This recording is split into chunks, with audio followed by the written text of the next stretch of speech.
So opening day at the gym, you've got all the employees out there. It's the big opening, right? One of your employees is a Latino woman, right? Oh, you're trying to get to that story. Yeah, I mean... Because there are fucking Mexicans selling juice in my juice opening in my gym. Are you kidding me? You have to get the fuck out of here. This is embarrassing. This is not a Mexican hangout.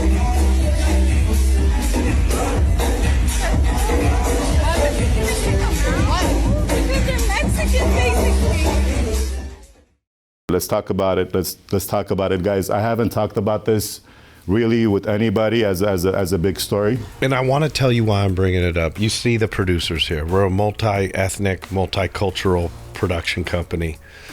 And the concern is about what you said. And I want you to give us context about it, because on the surface, it comes off super disrespectful.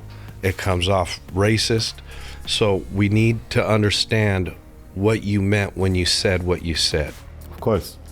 I would love to talk about it, actually, because it's been obviously taken out of context.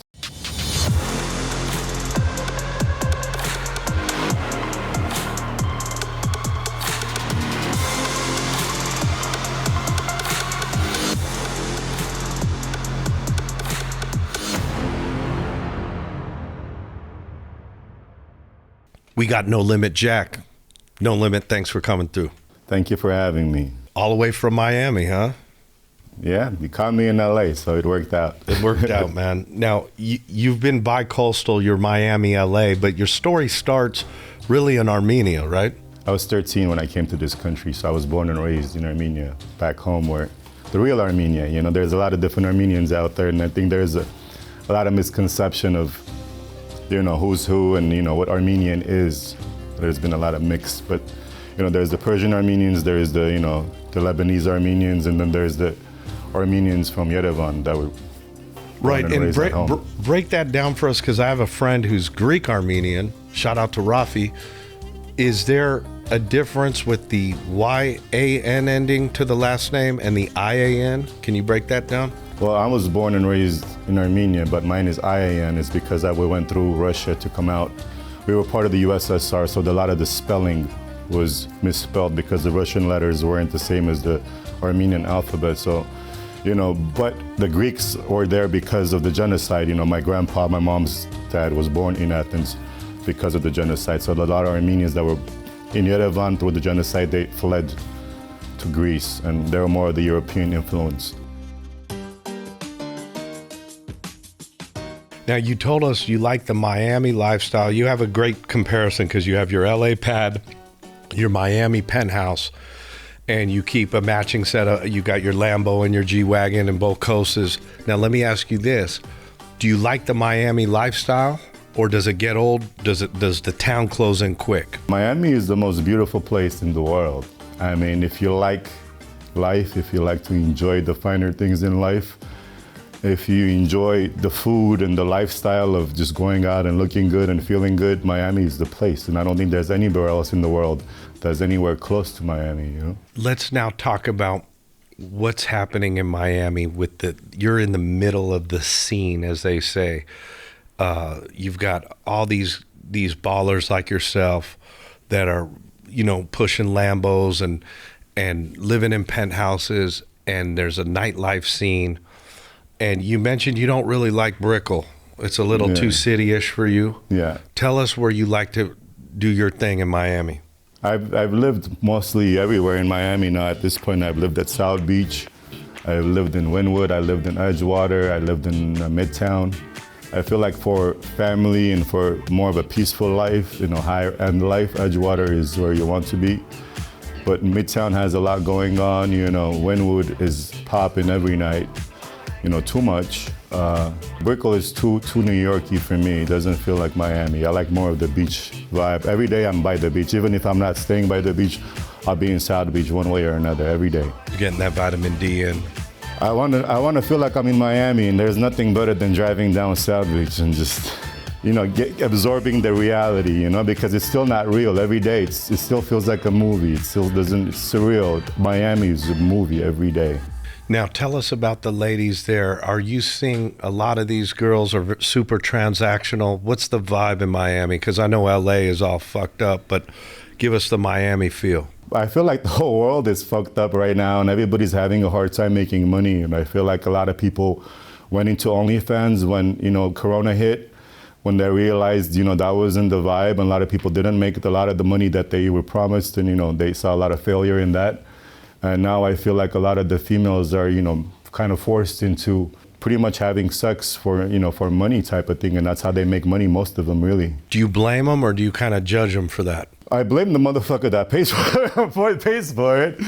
I feel like any man that has to pay for pussy is no man. If you have to pay for a bitch to let you fuck you because they feel bad for you or because they're forced to, then I don't think you should be getting the satisfaction as the man because you're not that man. You don't deserve that pussy. You should be able to earn it naturally as a man, So you never pay to play? No. But you got to dinner them, right, Jack? You got to romance them, Listen, no.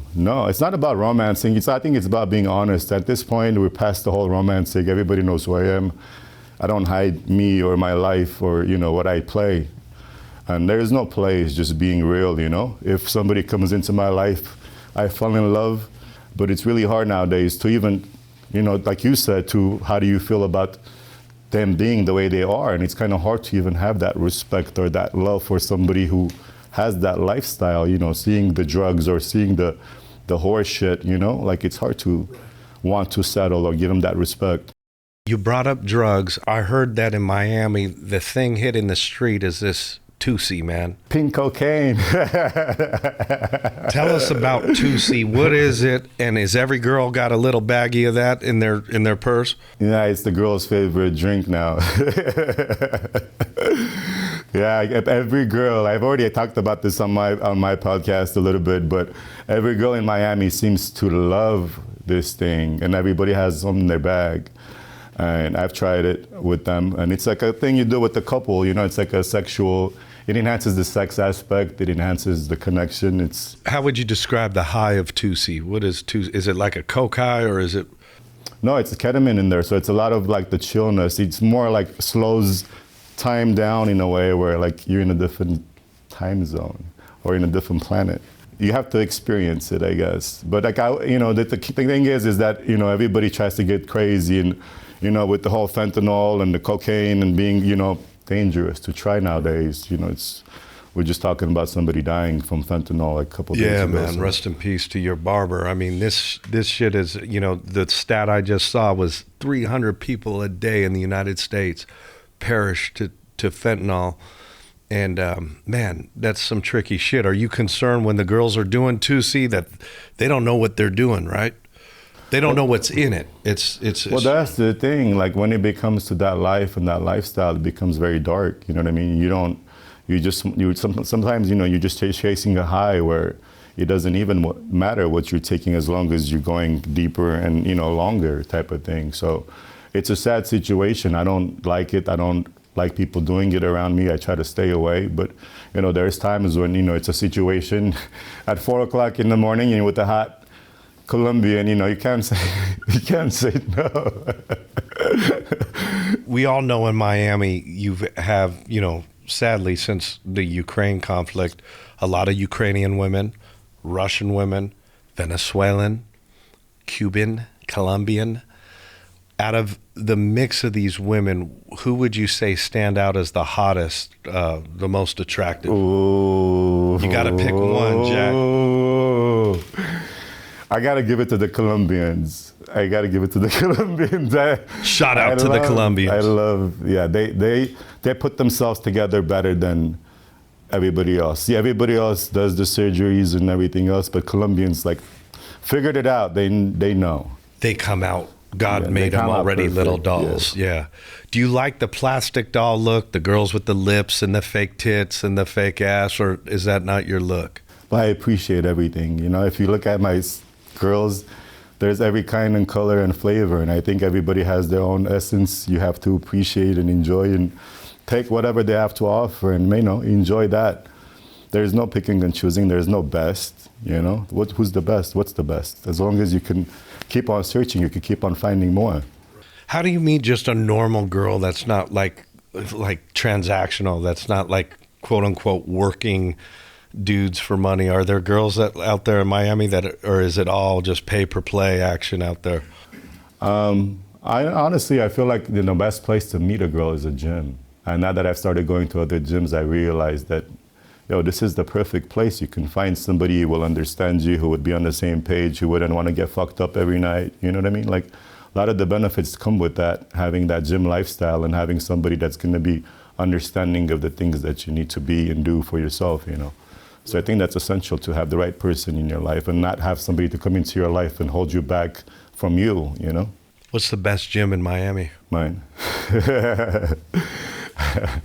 Listen, you know what it is? When you're a gym rat, I'm a gym rat. I realized coming outside of my gym, every gym is the best. Every gym is good, bro. You just got to go to all of them. You got to experience and enjoy things for what they are, and because every gym has their own special equipment or different essence that gives you something new and a different in working out. And it's really the key, to have a little change, what gives you the edge to grow. Right. Do you like more of a hardcore plates, loaded gym, or do you like more of the foofy kind of Equinox style? No, Equinox shit. I like the whole warehouse, the bumpy, the noisy. I like to work out without a shirt and make noise. Yeah. No, you have to have a gym, and I think we lost the essence with the gym, with the Equinox and all that shit, Barry's boot camp shit. When I see guys going to Barry's boot camp, there's nothing there for guys other than trying to be one of the girls or trying to hook up with one of them, which is not even right. That's the man thing to do. But I understand. But in reality, for a man to build any muscle, you need to lift weights. You need to be around, heavy motherfuckers who are pushing weight and doing big things. That's it. Are you a work harder guy or a work smarter guy? What's your philosophy? I don't believe in work. I feel like you need to love what you're doing, and once you love what you're doing, there's no work. You know what I mean? I love to work, but I don't see it as work. You get me? So I rather work than do anything else. If I know how to make money, create, to be productive, I'll do that all day. You know what I mean? That's our purpose in life, to grow and to build. And as long as we can, we should. And I don't believe in 5 days on, 2 days off, 5 hours a day or 8 hours a day, none of that shit. You gotta go.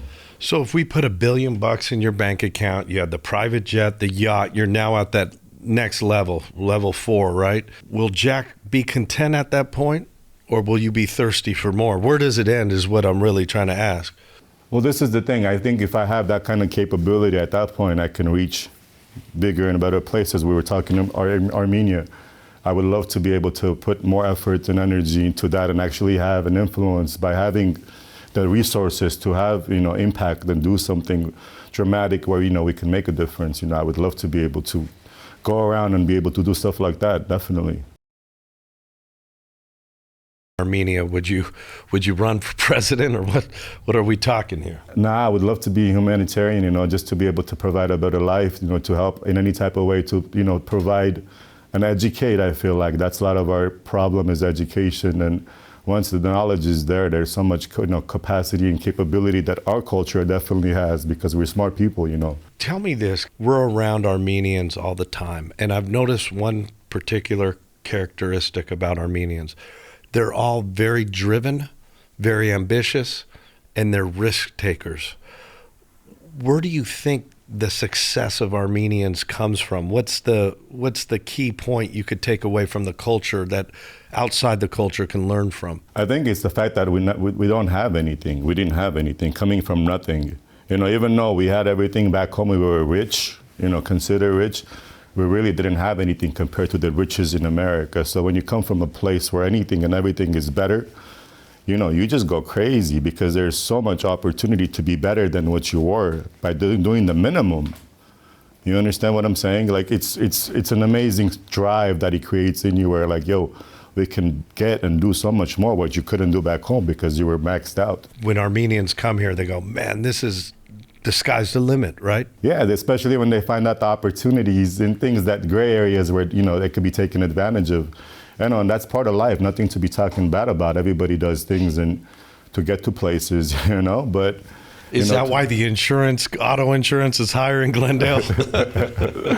No comment, but listen, everybody has to have some sort of a moment in life, some sort of a boom, to be able to have that jump, to be able to kind of get to the next level, and whatever it takes type of thing. As long as you're not hurting anybody or fucking anybody over, I think it's okay. Now, you mentioned that you didn't really stay insular when you were in Glendale, and you didn't just make your world just the Armenian community. You like to go out and explore different cultures. Is that something you do today? Is that part of it? Yeah, I love being part of other cultures and learning. And, I think being cultured is one of the biggest things. And you can tell from people just having a normal conversation if they've been around others or if they're just stuck in the little bubble where they just know black and white. There's so many colors and flavors and things and ways of right and wrong where you just know so much, I think one of the biggest benefits was for us to move to Fresno, where we kind of got away from Glendale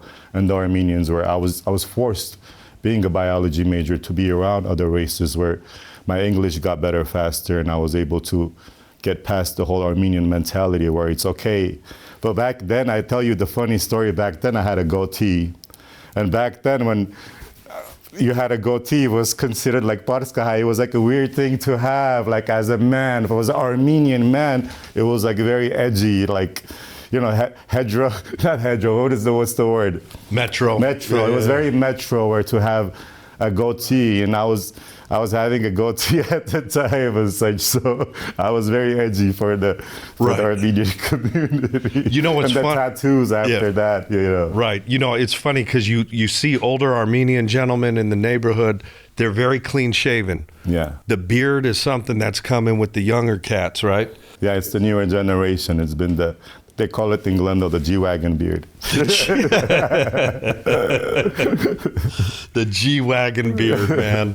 God, you guys, if Mercedes needs to write a love letter to the Armenian community because you guys have pumped the G-Wagon sales. But, Armenians spend a lot of money. You can talk as much as you want negative about them. Armenians spend a lot of money. They're one of the biggest business people in the world, and they make a lot of money and they spend a lot of money. They're great consumers, and they'll spend more than they have, and they love to enjoy life and eat good food and wear good clothes. So.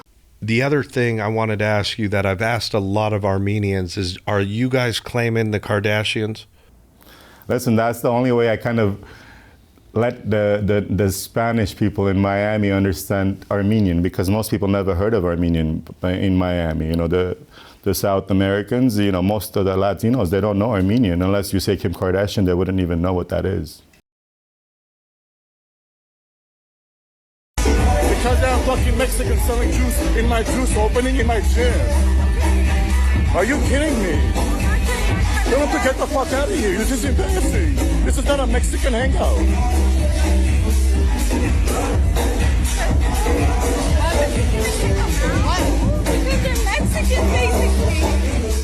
Just to backstory a little bit to it, the person that made the video was Mexican. She was my manager of the gym. She's been working with me for 5 years. She came in, I hired her from a juice bar down the street. I made her into my manager. She was Mexican, okay? I caught her in my friend's house, one of my good friends. Her mom used to be my maid, okay? For 5 years, she would be in my house every day. She would eat with us. She would take my old clothes for the family.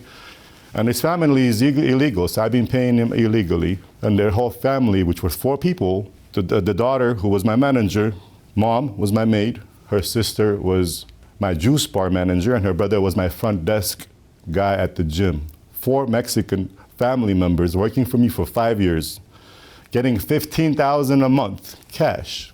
When I was in Miami building my gym in Miami, I would send her money to do the payroll. Come to find out, before my grand opening, I found out she has been missing $60,000 in payroll. She hasn't been paying my employees. So right before the meeting, I called her into my office. I said, there's $60,000 missing. We need to talk about this. If we don't come up with this shit, we're gonna have issues. And we had the big day that day. I was doing a grand opening for my organic juice bar inside my gym and giving away free organic juices to my members.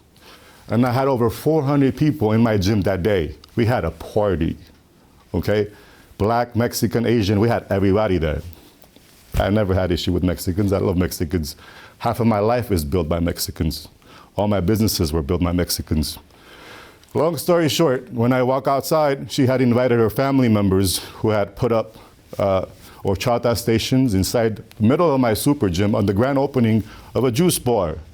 She had our arts and crafts set up selling street bracelets inside the grand opening of a juice bar inside the super gym, okay? And I get pissed off, and I'm already pissed off because there's 60,000 missing. I said, yo, what the fuck is this? This is not a Mexican hangout. Tell them to get the fuck out of here. It was specifically about the horchatas and all this street shit that we don't belong in a gym environment, nor does this businesses have any kind of association or affiliation with what we're trying to accomplish or what the bigger picture is. This isn't the energy or the vibe or the environment that we're trying to provide. This isn't about Mexicans, because Mexicans are obviously welcome there, but we're there with the juice bar to make juice, to sell the juice, and to have a gym environment. And the horchata and the Mexican bracelets didn't fit in. She didn't clear that with you. But let me just tell you something. When you said this ain't a Mexican hangout, that came off really wrong, bro.